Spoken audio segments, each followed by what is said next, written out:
की बात हुई है या मेरी शादी के बाद वो जब उन्होंने मेरे पे कंप्लेन की थी पुलिस स्टेशन में, ऑलमोस्ट 1 साल के ऊपर हो गया है, नहीं हुई है। उसने जो भी गलत किया है मेरे ससुर के साथ में, मेरे हस्बैंड के साथ, बोला है तो वो मेरा भाई।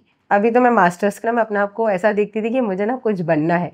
रिसेंटली आपके अदनान से कब बात हुई थी और क्या बात हुई थी? नहीं, मेरी ऑलमोस्ट 1.5 साल पहले, सो सैड। या 1.5 साल पहले ही बात हुई है या मेरी शादी के बाद वो जब उन्होंने मेरे पे कंप्लेन की थी पुलिस स्टेशन में, तब सामना हुआ था। बाकी बात तो हमारी ऑलमोस्ट 1 साल के ऊपर हो गया है, नहीं हुई है। तो अभी क्या आप एक्सपेक्ट करती, वो वापस लौटेंगे, बदलेंगे, सुधरेंगे?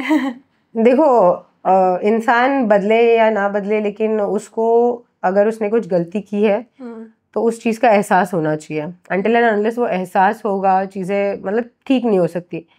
उसने जो भी गलत किया है मेरे ससुर के साथ में, मेरे हस्बैंड के साथ में या मेरे साथ में, अगर वो चीज़ का उसे गिल्ट होता है, वो माफ़ी मांगेगा, तो my husband and my in laws will decide कि क्या करना है।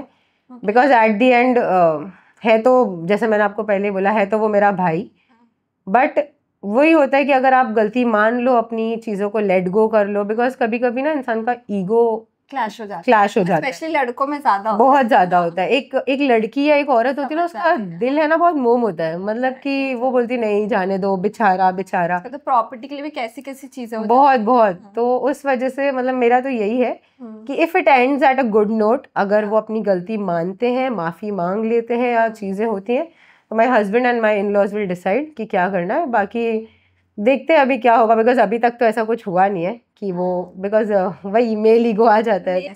तो अभी आपका क्या फ्यूचर प्लान्स, लाइक पढ़ाई के बाद एंड ऑल? पढ़ाई के बाद का देखो, अभी तो मैं मास्टर्स कर रही हूँ, अभी मेरा फर्स्ट ईयर है मास्टर्स में। फिर मेरा जैसे ही मास्टर्स कंप्लीट होगा, आई हैव ऑलवेज बीन, मतलब मैं अपने आप को हमेशा से, when I was very small, वो टाइम से ना मैं अपने आप को ऐसा देखती थी कि मुझे ना कुछ बनना है। अब वो कुछ क्या था, दैट वाज नॉट डिफाइंड, लेकिन ऐसा था कि कुछ तो करना है, मतलब ऐसा कुछ करना है कि जब आपको लोग देखें ना, तो उनके लिए भी एक मोटिवेशन सेट हो। और अल्हम्दुलिल्लाह मुझे इतनी खुशी होती है, because I get some DMs, कुछ लड़कियों के, कुछ हाउसवाइफ्स के डीएम आते हैं कि दे फील प्राउड मुझे देख के। वो ये बोलते हैं कि दीदी आपने जो आवाज़ अपने लिए उठाई थी, आपको देख के हमें मोटिवेशन मिलता है। तो इससे बड़ी खुशी की बात कुछ नहीं होती। तो एज सच फ्यूचर प्लान अगर बोलूँ तो मैं चाह रही हूँ कि मैं कुछ सोशल वर्क या ऐसा कुछ करने के लिए, but still not sure about it. वो तो आने वाला वक्त बताएगा कि किसके नसीब में क्या लिखा है, वो तो आने वाला वक्त ही बता सकता है। But I hope I have a great future ahead.